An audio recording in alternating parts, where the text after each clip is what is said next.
सक्खर से दानिश राजपूत की रिपोर्ट के मुताबिक सक्खर शहर की बेहतरी के लिए एक खुली कचहरी का इनेकाद किया गया। मेहरान कल्चर कम्प्लेक्स नज़ म्यूनसिपल स्टेडियम में एक तकरीब हुई जिसमें administration Sukkur, assistant commissioner Sukkur Sofia Falak Rao, मुख्तियार कार Sukkur city Babar Bullo, Afzal Chana, anti encroachment force और दीगर अफसरान ने भी शिरकत की।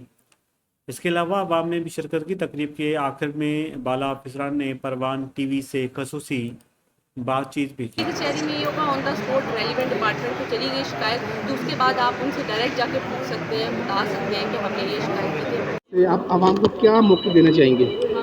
दानिश भाई, जैसा कि पहले भी मैंने खुली कचहरी के दौरान बात की है कि ये खुली कचहरी इसलिए रखवाई जाती है ताकि आवाम को जो है हमारे पास डायरेक्ट एक्सेस हो, उनकी जितनी भी शिकायतें हों वो अपनी इन राइटिंग शिकायत लेकर आए हैं या वर्बल, वो हमारे पास जब डायरेक्ट शिकायत पहुंचती है तो ये खुली कचहरी का मकसद भी है कि जब कंप्लेंट सामने आ गई तो उसको उसी वक्त रिज़ॉल्व करना है। और लाइन डिपार्टमेंट्स जितने भी हैं जिनकी शिकायत जिस डिपार्टमेंट की है उस डिपार्टमेंट का अफसर हमारे साथ मौजूद होता है खुली कचहरी में, और वो डायरेक्शंस हम उनके तरफ पास कर देते हैं।